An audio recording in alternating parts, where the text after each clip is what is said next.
Chers amis, bonsoir. J'ai trouvé cet article dans mon courrier et je me suis dit qu'il faut absolument que je partage cette connaissance avec mes très chers abonnés.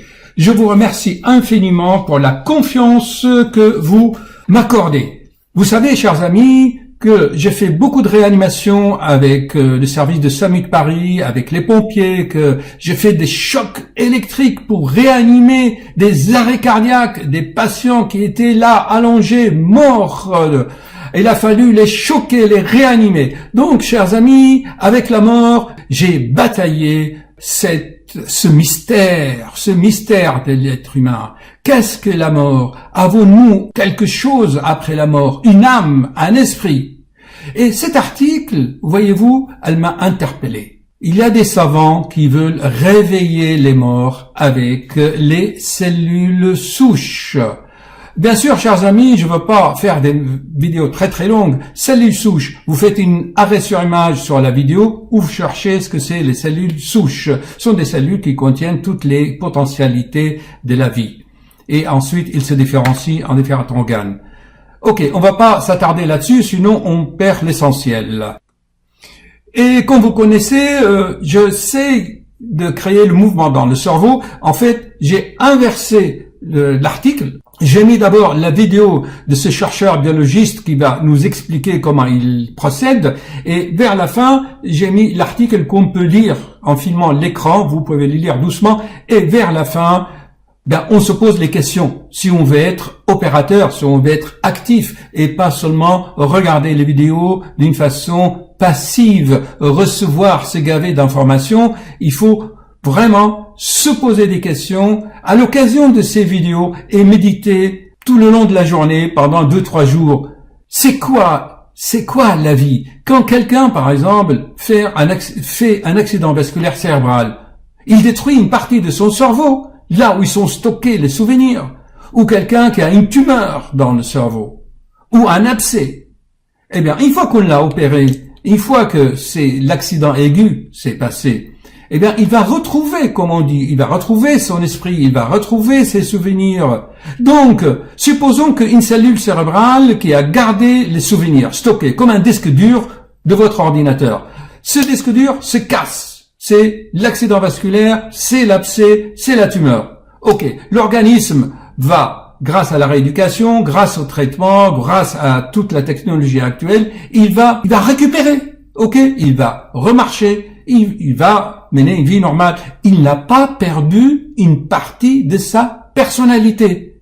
Puisque, en détruisant ces neurones qui étaient l'équivalent des disques durs, ce n'est pas pour autant qu'il a perdu une partie de sa personnalité. Il a fabriqué d'autres neurones. Ça, c'est des mécanismes très complexes en partant des cellules de bulbes olfactifs. Vous savez, je vous l'avais expliqué, toutes les 3 semaines, on a des nouvelles cellules qui migrent des bulbes olfactifs vers l'hippocampe et ensuite vers le cortex. Ce sont des processus que j'ai déjà expliqués dans d'autres vidéos. Eh bien, les cellules neuves, d'où ils trouvent les informations pour les stocker à nouveau pour que le patient récupère. Voilà. Voici une question. J'espère que je me fais comprendre avec l'analogie de disque dur à l'ordinateur. Et puis, où se trouve l'âme? Est-ce que l'âme se trouve dans le cerveau? À méditer. Et puis, on aura la réponse, chers amis. Ne vous inquiétez pas, si on réfléchit bien. Actuellement, il y a un très grand neurochirurgien italien qui travaille avec des neurochirurgiens chinois. Vous savez ce qu'ils sont en train de faire, chers amis? Ils vont faire une transplantation de la tête. Ils vont couper la tête de quelqu'un, ils vont l'implanter sur un autre corps d'un patient paraplégique, par exemple. Donc là, c'est là, dans quelques décennies, dans 20, 30, 40 ans, on aura la preuve que l'âme ne se trouve pas dans la tête. Ok? Notre conscience, comme je vous l'ai dit, il est en résonance avec une conscience collective, cosmique, plus grand. On rentre en résonance. Toutes mes vidéos en parlent. Voyez, chers amis, prenez déjà une vidéo comme le 227, je parle déjà de cela. Dans cette vidéo 226, excusez-moi, je parle comme les ch'tis, bon, excusez-moi, un peu d'humour quand même. Eh bien, déjà dans cette vidéo, je parle de la résonance, de la conscience, et dans d'autres vidéos aussi. Plein. En fait, comme je le dis toujours, le titre de la vidéo ne reflète pas le sujet. Il y a des super vidéos comme le 206, l'ultime secret de l'univers, comment peut-on trouver... Enfin, il y a tellement d'informations dans les vidéos qui sont de très haute gamme, vraiment, de très haut niveau. Et là, vous allez vous-même, grâce à cette initiation, vous allez avoir vos propres réflexions. C'est ça le but, chers amis. Donc, je vous laisse avec les petites fées là que je vais vous mettre et de la musique à vos propres réflexions, à vos propres méditations, car la connaissance, chers amis, est déjà en vous. Il suffit de soulever le couvercle et de la reconnaître. En fait, la connaissance, c'est une reconnaissance. C'est trouver le trésor au fond de soi-même au lieu de la chercher très loin dans le désert ou dans le pôle Nord ou ailleurs. Ok, à bientôt chers amis. Donc, je ne vais plus prolonger la vidéo, pas plus que un petit quart d'heure. Sinon, on déborde.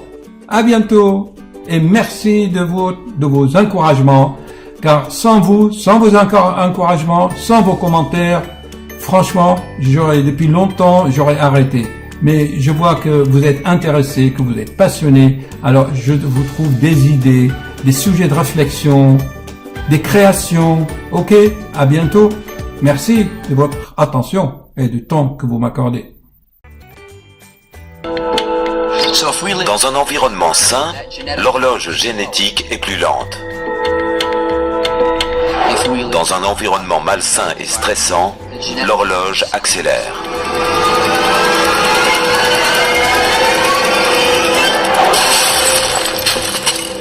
L'ADN des jeunes cellules, au départ en parfait état, est peu à peu endommagé par le processus normal de vieillissement et par l'environnement.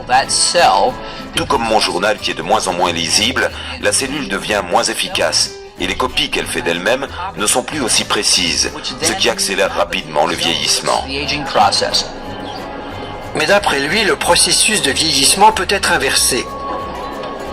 Son équipe de recherche à l'Institut Cell Health affirme avoir déjà commencé à remonter l'horloge de la réserve naturelle de cellules souches de notre organisme.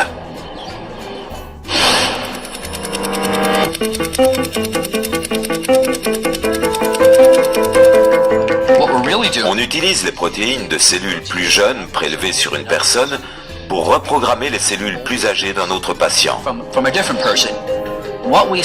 Nos premières études montrent que les gènes sénescents, qui produisent des composés inflammatoires et qui sont directement liés au cancer, ont été stoppés.